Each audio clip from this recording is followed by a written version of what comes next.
दोस्तों एक बार फिर से स्वागत है प्रजापति न्यूज में। दोस्तों आज हम एक ऐसे बिजनेस की बात करेंगे जिसकी चमक के आगे बाकी सभी बिजनेस बेकार है। जी हम बात कर रहे हैं डायमंड बिजनेस के बारे में। आखिर इसकी मार्केट साइज क्या है, इस बिजनेस में होता क्या है, लोग कैसे डायमंड का बिजनेस करके करोड़ों रुपए छाप रहे हैं और किस तरह बिजनेस होता है। आज की वीडियो में मैं यानी आपका दोस्त विशाल प्रजापति आपको डायमंड बिजनेस से जुड़े एक बारीकियां बताने वाला हूँ। बस मेरे साथ वीडियो में इसी तरह बने रहिए। वीडियो के नीचे रेड कलर का सब्सक्राइब बटन दिख रहा होगा, उस पर क्लिक करके सब्सक्राइब कर लें और साइड में बेल आइकॉन भी दिख रहा होगा, उस पर भी क्लिक कर लें ताकि आपको वीडियो मिले सबसे पहले।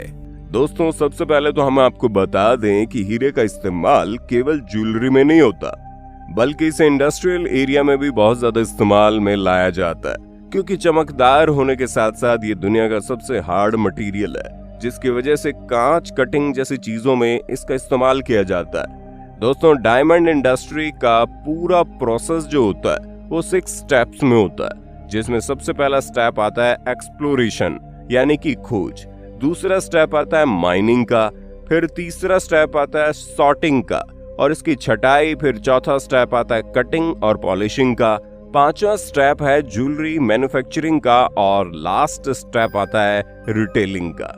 दोस्तों सबसे पहले अगर हम एक्सप्लोरेशन की बात करें तो केवल अफ्रीका में 65% हीरे का रॉ मटेरियल पाया जाता है। उसके बाद अगर माइनिंग की बात करें तो इसकी माइनिंग कैसे की जाती है, तो दोस्तों माइनिंग यहाँ पर 2 तरीके से होती है। एक तो ओपन पिक की यानी गड्ढा खोदकर माइनिंग की जाती है और दूसरी होती है अंडरग्राउंड माइनिंग यानी 1 किलोमीटर के नीचे से निकाला जाता है।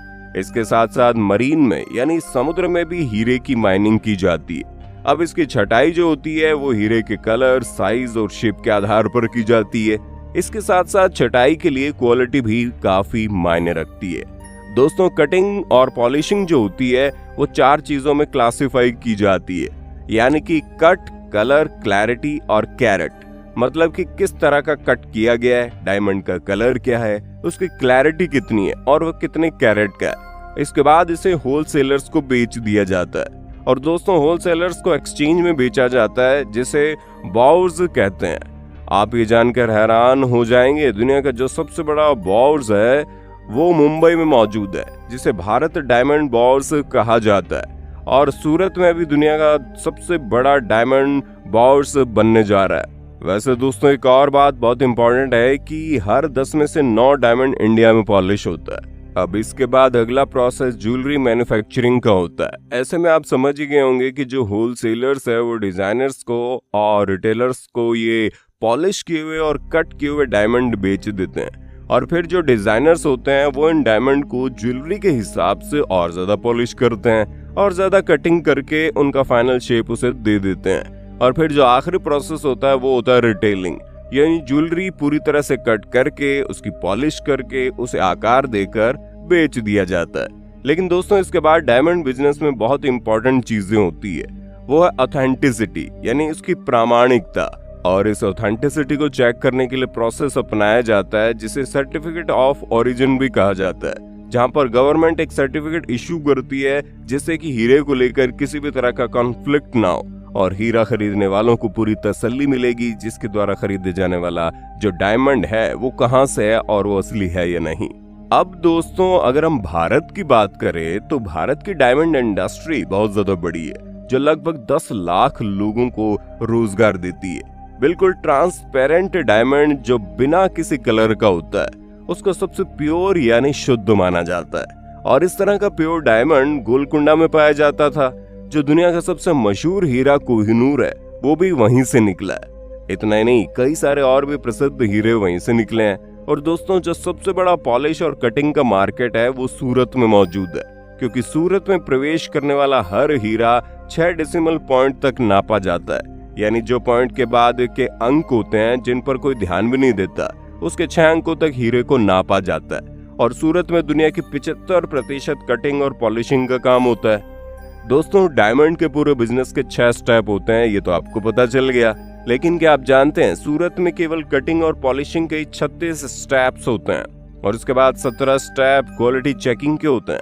मशीनों से और एक्सपर्ट ह्यूमन आइज द्वारा हीरे की पर्याप्त क्वालिटी को चेक किया जाता है। दोस्तों, डायमंड का जो बिजनेस है वो काफी ज्यादा सोफिस्टिकेटेड बिजनेस माना जाता है और बेस्ट डायमंड के लिए जो फाइनल चीज मानी जाती है वो है फॉरएवर मार्क एन्क्रिप्शन। कुछ ही डायमंड ऐसे होते हैं जिसमें फॉरएवर मार्क एन्क्रिप्ट किया जाता है, जो कि बिल्कुल बेस्ट डायमंड जिन्हें हम कहते हैं उनमें होता है। और हैरान करने वाली बात यह है कि इसमें इंसान का जो बाल होता है उसके 5000वें हिस्से जितनी मोटाई का नंबर भी उसमें दर्ज होता है।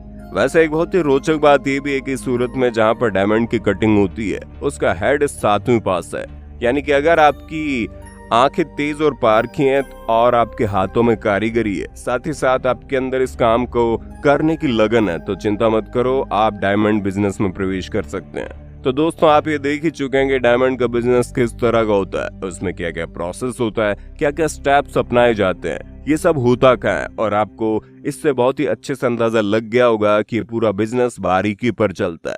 अगर आप इस बिजनेस की बारीकियों को समझ गए तो आप डायमंड बिजनेस में तहलका मचा सकते हैं, क्योंकि बहुत सारे लोग इस बिजनेस के सहारे करोड़ों रुपए कमा रहे हैं। लेकिन कई बार ये बिजनेस लोगों के लिए मुसीबत भी बन जाता है, क्योंकि डायमंड बहुत ही महंगी और नायाब चीज है जिसको संभालना हर किसी के बस की बात नहीं। अगर आप ऐसा कर सकते हैं तो डायमंड बिजनेस तहे दिल से आपका स्वागत करता है। तो दोस्तों, ये थी डायमंड बिजनेस की पूरी जानकारी और उसकी सारी बारीकियां।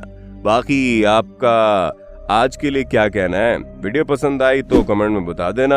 अगर हाँ, तो इसी तरह की वीडियोस को देखते रहने के लिए हमारे चैनल को लाइक, शेयर, सब्सक्राइब करना बिल्कुल ना भूलें। धन्यवाद। दोस्तों, आपकी स्क्रीन पे 2 और वीडियोस दिख रही हैं, जिसे देखने के लिए आप इस स्क्रीन पर क्लिक करें। दोनों देखिएगा, बहुत अच्छी वीडियो बनी है।